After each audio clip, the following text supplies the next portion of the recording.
Are we rolling yet? We are rolling. Great. Hello, and welcome to this audio recording of the Pythons on the Pythons.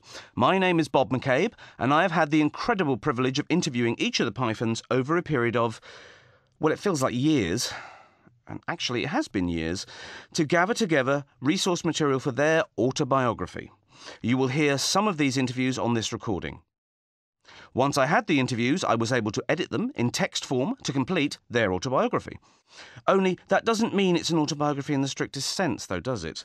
I mean, not in its purest form, because I edited it. I could have quite easily arranged the material in such a way that the Pythons appear the way I would like them to appear. That's not really an autobiography then, is it? I mean, I never even picked up a pen, and I'm in it. Excuse me? This is Michael Palin. Would you just shut up, Bob? I don't deserve this. I've spent hours, no, actually years... This is Terry Gilliam. Go away, Bob. It's our book. Quite right, Terry. He really shouldn't be in on Look, this. I'm not even getting paid for this bloody thing. Go away, Bob. You're right, Terry. He shouldn't be on this. Bob, out. If I could just... I completely agree with you, Terry. Bob will just shut up. If I could just have... Now, come on, John. Say something funny. That's what they're paying you for. Your mother was a hamster, and your father smelt of elderberries. Sorry? Go away, Bob. If I could just have a few minutes to introduce this next... Our book. If I could just... Leave it out. Go away. This is our book. Thank you.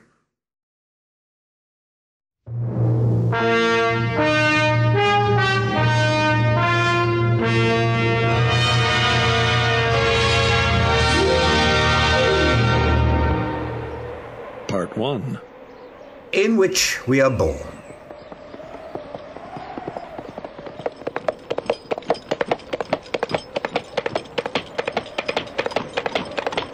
Wall up! Get on with it! Get on with it! Story's kind of simple. My father joined the RAF in 1941. Eric Idle. Wartime. I was born in 43. In 1945, this is in December, he was hitchhiking. They hadn't been demobbed yet, so the war's over, actually. He was hitchhiking home to up to South Shields, I guess, and they were told not to use the trains because they were in the RAF, and it was Christmas, and they were told not to use them. So they hitchhiked, and everybody stopped for the servicemen anyway in uniform. Yeah.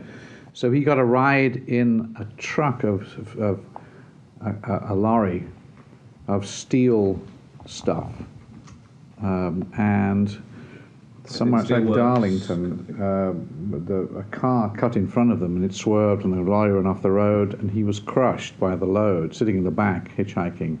Right. And he died like the 23rd of December in hospital from his injuries.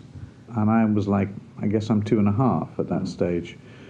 I certainly remember the trauma is obviously very, very strong of that moment, of that time, because my mother sort of disappeared and went into sort of, fast depressions. And so I was sort of brought up with my gran in Manchester a bit, and my mother went on working as a nurse and a health visitor in Wallasey, and then I think I moved up to Wallasey around the age of 5 and went to school for the first time in Wallasey, Cheshire, which is across the Mersey from Liverpool. Right. So that was there. I was at school there for 2 years. At the age of 7, Eric was moved to a boarding school in Wolverhampton. It was called the Royal Orphanage, Wolverhampton. And what happened was the RAF Benevolent Fund, the orphanage got a shot in the arm from the war. So I was sent to school, paid for by the RAF, and with a lot of other kids who had lost their fathers in the war. So it was very strange. It was like a boarding school where nobody had fathers, quite largely. So that was from the age of 7, and I think I managed to escape at the age of 19 to go to Cambridge. So there was like a junior school from 7 till 11. Yeah. and there was a grown-ups, you know, then there was the more And where was modern your bullying mum living school. at this? What happens is, and one can only speculate, I was funny, and one can only speculate why, and I think one of the ways is to avoid being bullied. The interesting thing about our school was it was founded, believe it or not, by a man called John Leese, L-E-E-S-E. And the school hymn went, "Honour to John Leese, our founder, builder he in bygone days." How weird is that? Yes. There was a very tall bullying figure in our class who used to steal my prep and copy it. It just all comes into... It's like, whoa, hello. I did puppeteers. We did puppeteering, which is making, doing plays and writing them and doing voices. Hiding in character, and being able to laugh at the masters doing things like that was a good thing too. I, of course, picked up the guitar at the age of about 12, 13, had a guitar, because it was Elvis time. Elvis just totally changed our lives. That was... That and Radio Luxembourg, which we'd listen to, these little transistors, coming in, playing all the pop music. And so I became a bit of a folkie, and there was a trio. And I played harmonica, and I played a bit of guitar, and there was a banjo and a guitar. And we did all black music. And we identified, strange, this is always made me very odd, as the black underclass.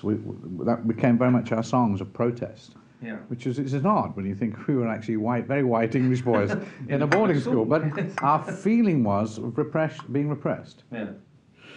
I used to bridle when there was one comedian who used to describe us all as public schools. So it's not true. I mean, Graham was Leicester Grammar, Terry was Grammar. Yeah.